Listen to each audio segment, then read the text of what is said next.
तो चलिए हम अपना अगला सब टॉपिक देखते हैं जो है Newton second law of motion. तो अगर किसी ऑब्जेक्ट पे नेट फोर्स एक्ट करता है तो ऑब्जेक्ट एक्सेलरेट करता है। तो हम यहाँ पे समझने की कोशिश करते हैं कि नेट फोर्स और एक्सेलरेशन के बीच में क्या रिलेशनशिप है इस एग्जाम्पल की मदद से।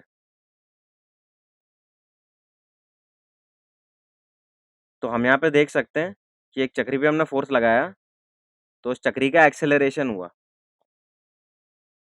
और अब हम ये भी देख सकते हैं कि हमने अपना नेट फोर्स को बढ़ा के अगर 20 से 90 कर दिया तो चक्री का एक्सेलरेशन भी बढ़ गया। इसका मतलब है कि फोर्स अगर ज़्यादा है तो एक्सेलरेशन भी ज़्यादा है। तो इससे मैं बोल सकता हूँ कि acceleration is proportional to net force. तो यहाँ पे आपके मन में एक डाउट आ सकता है कि नेट फोर्स क्या है या फिर फोर्स क्या है। तो बेसिकली अगर एक ऑब्जेक्ट पे 3 या 4 या 5 फोर्सेस लग रहे हैं तो उन सभी फोर्सेस के रिजल्टेंट फोर्स को हम नेट फोर्स बोलेंगे। अगर किसी ऑब्जेक्ट पे एक ही फोर्स लग रहा है, जैसा कि आपने इस केस में देखा चक्री वाले केस में, तो वो फोर्स ही नेट फोर्स हो जाएगा।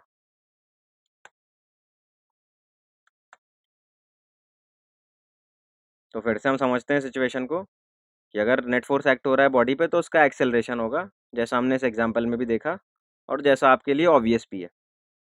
और हमने देखा कि acceleration is directly proportional to net force. और अब हम देखते हैं कि एक्सेलरेशन और मास में क्या रिलेशनशिप है इस एग्जाम्पल की मदद से। तो यहाँ पे हमने देखा कि अगर मास ज़्यादा है तो बॉडी का एक्सेलरेशन कम है। आइए एक और बार फिर से देखते हैं इसको। तो देखिए जिस केस में ज़्यादा मास है उस केस में एक्सेलरेशन कम है, जबकि फोर्सेस दोनों केस में बराबर है। तो यहाँ पे मैं बोल सकता हूँ कि acceleration is inversely proportional to mass. तो अभी तक ये दो चीज़ें हमने स्थापित करी हैं। पहली चीज़ की acceleration is directly proportional to net force, और दूसरी की acceleration is inversely proportional to mass. तो अगर हम दोनों को कंबाइन करें तो हम बोल सकते हैं कि acceleration is proportional to F net by mass. और इस प्रोपोर्शनलिटी कांस्टेंट की वैल्यू हम 1 ले लेते हैं, तो हमारे पास फॉर्मूला आता है acceleration is equal to F net by mass, जिसको हम रीअरेंज करके लिख सकते हैं कि F net is equal to M A. अब मुझे पता है कि एक्सेलरेशन होता है change in velocity by change in time. तो अगर मैं एम वी को फाइनल मोमेंटम लिखूं और एम यू को इनिशियल मोमेंटम लिखूं तो मेरे पास नेट फोर्स आ गया change in momentum divide bye change in time. और यही मेरे न्यूटन का सेकेंड लॉ का मैथमेटिकल स्टेटमेंट है। किसी भी बॉडी का rate of change of momentum directly proportional होता है उस पर अप्लाइड नेट एक्सटर्नल फोर्स के, और जो चेंज इन मोमेंटम का डायरेक्शन है वो अप्लाइड एक्सटर्नल फोर्स के डायरेक्शन में ही होता है। तो ऑब्वियस सी बात है, अगर आप फोर्स ईस्ट की तरफ लगा रहे हो तो मोमेंटम में चेंज भी ईस्ट की तरफ होगा। अगर आप फोर्स वेस्ट की तरफ लगा रहे हो तो चेंज इन मोमेंटम भी वेस्ट की तरफ होगा। तो चलिए एक और कॉन्सेप्ट टेस्ट देखते हैं हम। तो हमारे पास एक सवाल है कि एक स्टोन है जिसका मास 0.05 kg है, इसको वर्टिकली ऊपर फेंका, तो हमें स्टोन पे लगने वाले नेट फोर्स का मैग्नीट्यूड और डायरेक्शन बतानी है इन 3 केसेस के लिए। तो मैं चाहता हूँ कि आप 3 मिनट लें और इस क्वेश्चन को खुद से सॉल्व करने की कोशिश करें।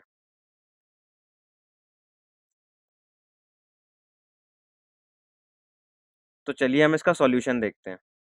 तो हमारा पहला बिट है कि जब स्टोन वर्टिकली ऊपर जा रहा है, तो जैसा कि आप इस फिगर में देख पा रहे हैं कि स्टोन जब ऊपर जा रहा है तब भी उस पर एक्सेलरेशन ड्यू टू ग्रेविटी नीचे ही लग रही है। और मेरे को न्यूटन के सेकेंड लॉ से पता है कि F is equal to M A होता है। एक्सेलरेशन की वैल्यू जी डालने पे मुझे force is equal to m g मिल जाएगा, और एम और जी की वैल्यू डालने पर मुझे आंसर मिल जाएगा। चलिए अब हम दूसरा बिट देखते हैं। तो दूसरा बिट है हमारा कि जब स्टोन नीचे के डायरेक्शन में जा रहा है,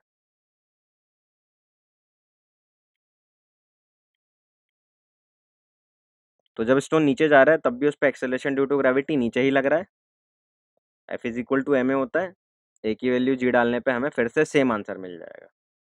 इसके बाद हम तीसरा पार्ट देखते हैं।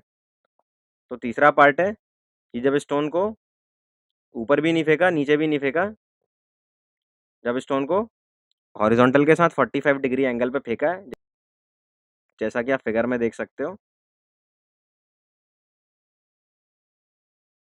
इस केस में भी जो एक्सेलरेशन है वो सिर्फ एक्सेलरेशन ड्यू टू ग्रेविटी है, जो कि नीचे की तरफ लग रहा है।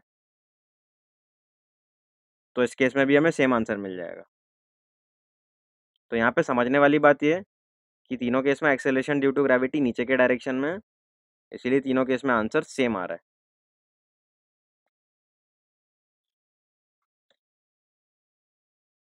तो चलिए हम एक और कॉन्सेप्ट टेस्ट देखते हैं।